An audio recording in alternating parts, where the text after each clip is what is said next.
Hello दोस्तों, कैसे हैं आप सब। आई होप कि सब ठीक ही होंगे। स्वागत करता हूं आपका अपना चैनल पर। हम आज जिस देश की यात्रा करेंगे वहां दुनिया भर से सबसे ज्यादा पर्यटक घूमने आते हैं। इस देश को लीडर ऑफ टूरिज्म भी कहा जाए तो भी कोई हर्ज नहीं। यहाँ पर हर साल 8 करोड़ से ज्यादा पर्यटक घूमने आते हैं। इस देश ने साहित्य के मामले में सबसे ज्यादा नोबेल पुरस्कार जीते हैं। एक ऐसा देश जहाँ आप मरे हुए आदमी से भी शादी कर सकते हैं। इस देश में 44% लोग किसी भी धर्म को नहीं मानते।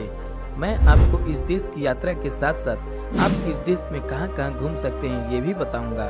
इस देश की रोचक यात्रा पर जाने से पहले अगर अभी तक आपने मेरे चैनल को सब्सक्राइब नहीं किया है तो कृपया मेरे चैनल को सब्सक्राइब कर लें। पश्चिम यूरोप महाद्वीप में स्थित फ्रांस दुनिया का एकमात्र ऐसा देश है जहां सबसे ज्यादा पर्यटक घूमने आते हैं, जो यहाँ की आबादी से भी ज्यादा है। फ्रांस का ऑफिशियल नेम फ्रेंच रिपब्लिक है। फ्रांस का कैपिटल पेरिस है, जहां पर स्थित है वर्ल्ड फेमस एफिल टावर। यह देश क्षेत्रफल के हिसाब से यूरोप का सबसे बड़ा और दुनिया का 43वां सबसे बड़ा देश है। फ्रांस की आबादी 7 करोड़ है, जो विश्व में 19वें स्थान पर आता है। दुनिया भर से सबसे ज्यादा पर्यटक फ्रांस में आते हैं। हर साल 8 करोड़ पर्यटक यहाँ घूमने आते हैं, जो यहाँ की आबादी से भी ज्यादा है।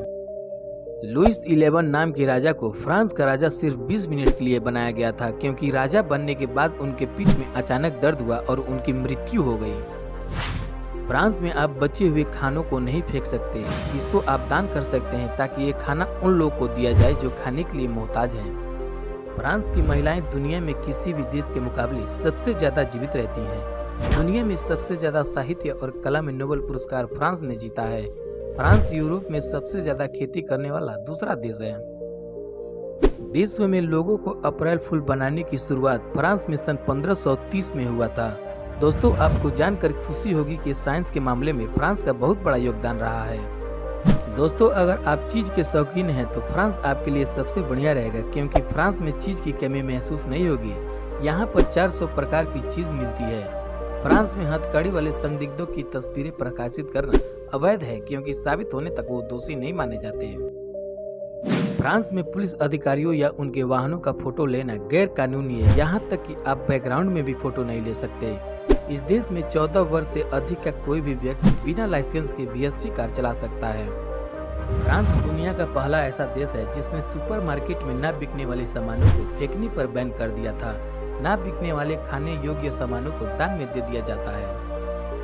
फ्रांस की राजधानी पेरिस में टैक्सी चलाने का लाइसेंस प्राप्त करने के लिए 2 लाख यूरो का भुगतान करना पड़ता है।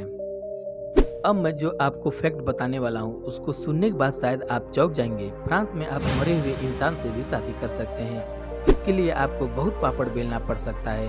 इसके लिए आपको अपना प्रमाण दिखाना होगा और साथ ही साथ वहाँ की प्रेसिडेंट से परमिशन लेना होगा और आप शादी कर सकते हैं। सेल फोन कैमरे का आविष्कार फ्रांस में वर्ष 1997 में फिलिप कोह द्वारा किया गया था। फ्रांस की वाइन दुनिया की सबसे पॉपुलर वाइन है। यहाँ के लोग हर साल 12 मिलियन ग्लास वाइन पी जाते हैं। फ्रांस की वाइन पूरे विश्व में एक्सपोर्ट किया जाता है।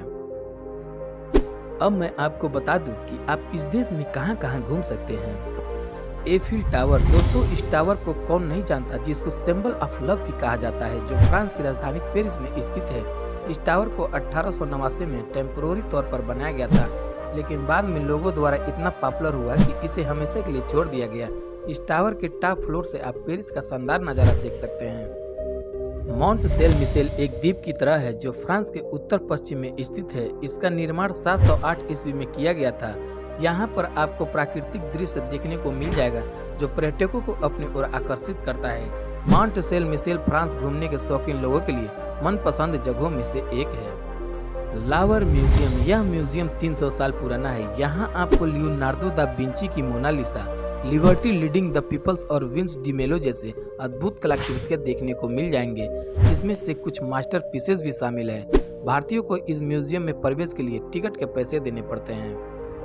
डिज्नीलैंड, पेरिस में डिज्नीलैंड पर्यटकों के लिए एक मुख्य आकर्षण का केंद्र है। यह पार्क अपने थीम पार्क, आकर्षक होटल, मार्केटिंग और गोल्फ के लिए प्रसिद्ध है। यहाँ आने वाले पर्यटक आनंदमय हो जाते हैं। अगर आप कभी फ्रांस घूमने जाएं तो डिज्नीलैंड जरूर घूमें। दोस्तों कैसी लगी आपको फ्रांस की यात्रा? अच्छी लगी तो मेरे वीडियो को लाइक करें, शेयर करें, कमेंट करें और साथ ही साथ मेरे चैनल को सब्सक्राइब करके घंटी के आइकन को दबाना ना भूलें ताकि आने वाली वीडियो का नोटिफिकेशन सबसे पहले आप तक पहुंचे। तो मिलते हैं अगले वीडियो में, तब तक के लिए धन्यवाद, नमस्कार।